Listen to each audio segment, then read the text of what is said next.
Wheatstone bridge. এটা হচ্ছে একটা হুইটস্টোন ব্রিজ সার্কিট।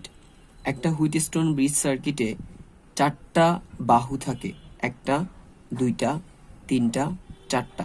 নর্মালি এই যে 4টা বাহুতে 4টা রেজিস্টর লাগানো দেখা যাচ্ছে, এই 4টার যে কোনো একটার মান অজানা থাকে। আর এই ব্রিজ সার্কিটটা ইউজ করে সেই অজানা রেজিস্টরটার মান বের করা হয়। তাহলে কি বোঝা যাচ্ছে? একটা হুইটস্টোন ব্রিজ সার্কিট দিয়ে আমরা অজানা রেজিস্টরের মান বের করি। তাই বলা হয় যে হুইটস্টোন ব্রিজ ইউজড ব্যবহার করা হয় টু নো জানতে আননোন ইলেকট্রিক্যাল রেজিস্ট্যান্স অজানা ইলেকট্রিক্যাল রেজিস্ট্যান্সের মান। আমরা ধরে নিলাম এখানে এই যে রেজিস্টরটা আছে এটার মান কত আমরা জানি না, সেটা আমাদের জানতে হবে। আর এই হুইটস্টোন ব্রিজটার 4টা বাহুর মধ্যে একটাতে কোনো রেজিস্টর লাগানো নাই, বাকি যে 3টা আছে 3টাতে 3টা রেজিস্টর আছে। প্রথমটার রেজিস্টরের রেজিস্ট্যান্সের মান 5 ওহম, দ্বিতীয়টার 10 ওহম, আর তৃতীয় যেটা আছে সেটা হচ্ছে একটা ভ্যারিয়েবল রেজিস্ট্যান্স। তার মানে হচ্ছে আমি এটাকে ঘুরাই এটার মানটা আমাদের প্রয়োজন অনুযায়ী একটা মানে সেট করে নিতে পারবো। এই যে রেজিস্টরটা আছে এটার মান যেহেতু জানি না, আমরা জানতে চাচ্ছি, কি করলাম, এই রেজিস্টরটাকে এই খালি যে বাহুটা আছে সেটাতে সংযোগ করলাম, এই যে এভাবে করে। বাকি মানগুলো এখানে যেমন ঠিক তেমনই। তাহলে আমাদের কাজ হচ্ছে এই যে রেজিস্টরটা আমরা এখানে অ্যাড করলাম সেটার মানটা জানা। হুইটস্টোন ব্রিজ সার্কিট দুই প্রকার, আনব্যালেন্সড হুইটস্টোন ব্রিজ সার্কিট এবং ব্যালেন্সড হুইটস্টোন ব্রিজ সার্কিট। আমরা ধরলাম যেই মুহূর্তে এই 4 নাম্বার বাহুটাতে অপরিচিত বা অজানা এই রেজিস্টরটা অ্যাড করলাম, ওই মুহূর্তে এই ব্রিজ সার্কিটটা একটা আনব্যালেন্সড হুইটস্টোন হয়ে গেছে, মানে আনব্যালেন্সড হয়ে গেছে। তো এখন কোশ্চেন আসতে পারে, এই সার্কিটটাকে আমি কি শর্তের উপর বেস করে আনব্যালেন্সড বলবো?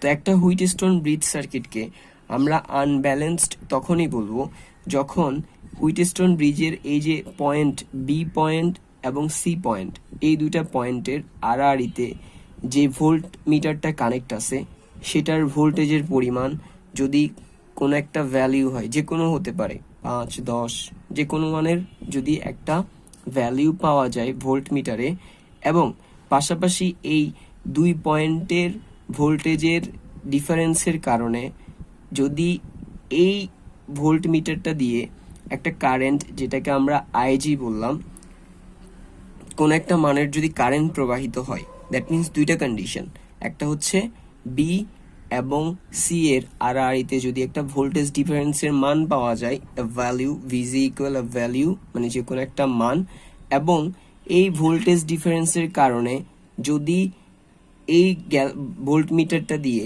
কোন একটা কারেন্ট প্রবাহিত হয়, তাহলে আমরা ওই হুইটস্টোন ব্রিজ সার্কিটটাকে বলবো একটা unbalanced Wheatstone bridge circuit. So দুইটা সত্য, একটা হচ্ছে বিসি এর আড়াআড়িতে একটা ভোল্টেজ ভ্যালিউ পাইতে হবে, এবং এই ভোল্টেজ ভ্যালিউ বা ভোল্টেজের ডিফারেন্সের কারণে একটা কারেন্ট প্রবাহিত হতে হবে। এবার আমি যদি এই হুইটস্টোন ব্রিজ সার্কিটটাকে আনব্যালেন্সড থেকে ব্যালেন্সড করতে চাই, তাহলে কি করতে হবে? তাহলে এই যে যেখানে আমরা দেখছিলাম আনব্যালেন্সডের ক্ষেত্রে ভোল্ট মিটারের একটা মান ছিল, ভ্যালিউ ছিল, সেটাকে 0 করতে হবে, এবং কারেন্ট দুই পয়েন্টের ভোল্টেজ ডিফারেন্সের কারণে এই পথটা দিয়ে একটা কারেন্ট প্রবাহিত হচ্ছিল আইজি, সেটাকেও 0 করে ফেলতে হবে। তাহলে ব্যালেন্সড করার কন্ডিশন দুইটা, একটা হচ্ছে যে এই দুই পয়েন্টের ভিজি এর মানটা 0 করে ফেলতে হবে, এবং এই 0 হওয়ার কারণে এখানে যে কারেন্ট প্রবাহিত হবে সেটার মানও 0 হইতে হবে। সো কোনো ভোল্টেজ ডিফারেন্সও থাকতে পারবে না দুই পয়েন্টের মধ্যে, এবং দুই পয়েন্ট দিয়ে কোনো কারেন্টও চলাচল করতে পারবে না। এই কাজটা আমরা কিভাবে করব? এখানে এই যে ভেরিয়েবল রেজিস্টরটা আছে, এটাকে আমরা বলছিলাম যে এটা পরিবর্তনশীল। সো আমাদের কাজ হবে এটাকে ঘুরিয়ে এটার মানটা পরিবর্তন করা, আর এটার মানটা পরিবর্তন করার সাথে সাথেই এইখানের এই যে ভ্যালিউটা ভোল্ট মিটারের যে ভোল্টেজের মান সেটা চেঞ্জ হতে থাকবে, এবং ওই চেঞ্জিং মানটা আমরা ধীরে ধীরে তাকে জিরো করে ফেলবো। জিরো করে ফেলার সাথে সাথে আমরা বুঝবো যে এই হুইটস্টোন ব্রিজ সার্কিটটা একটা ব্যালেন্সড হুইটস্টোন ব্রিজ হয়ে গেছে। তো কাজটা আমরা একটু রিয়েলাইজ করার চেষ্টা করি। ধরলাম যে শুরুতেই এই যে R3 রেজিস্টর, ভ্যারিয়েবল রেজিস্টরটার মান 2.5 ওহম।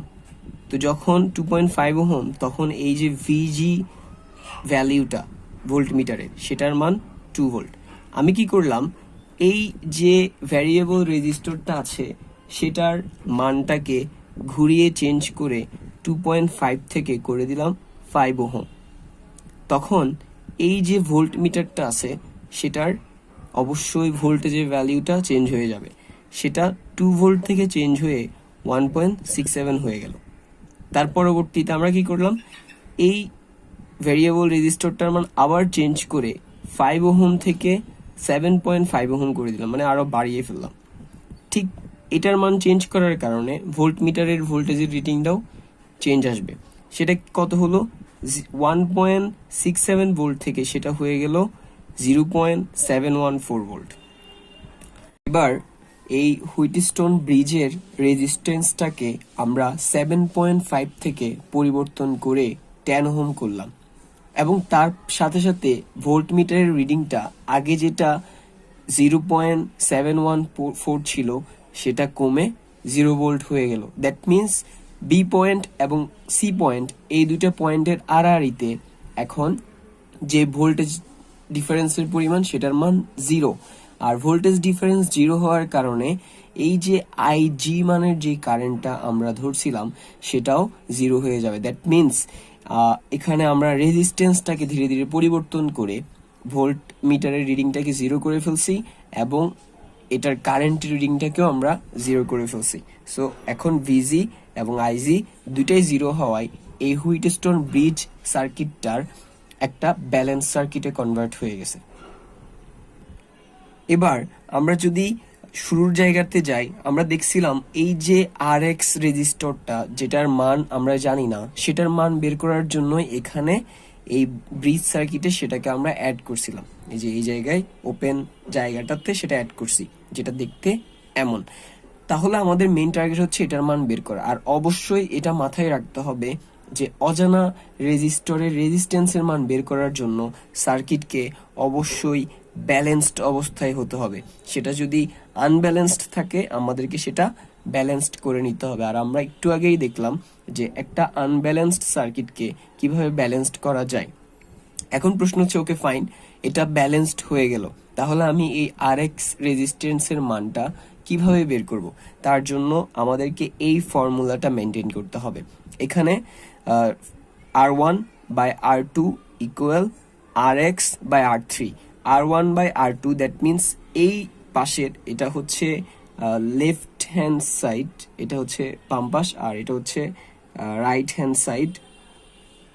লেফট হ্যান্ড সাইডের এই দুইটা রেজিস্টরের অনুপাত R1 by R2 equal right hand সাইডের দুইটা রেজিস্টরের অনুপাতের সমান। That means RX by R3। তাহলে R1 by R2 equal RX by R3, R1 by R2 equal RX by R3।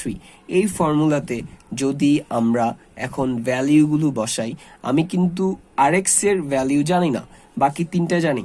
So বাকি তিনটা যদি বসাই, R1 এর ভ্যালিউ 5 ওহম, R2 এর ভ্যালিউ 10 ওহম, RX আমি জানি না, R3 আমরা সেট করে ব্যালেন্স করার জন্য সেট করে নিয়েছিলাম 10 ওহমে, সো ওটা 10 ওহম বসালাম।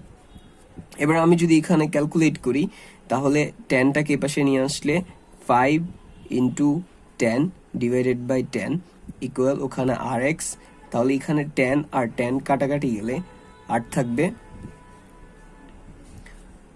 RX equal 5 ohm. That means এই যে আননোন রেজিস্টরটা আমাদের ছিল সেই আননোন রেজিস্টরটার মান হচ্ছে 5 ওহম। এখানে একটা বিষয় যে এই যে আমাদের RX এর ভ্যালিউটা এই সার্কিটটাকে ব্যালেন্স করার জন্য 10 ওহম করতে হয়েছে। এখানে দেখা যাচ্ছে এটা আর এটা একই হয়ে গেছে। এই বিষয়টা আমার এখানে কাকতালীয়ভাবে হয়ে গেছে।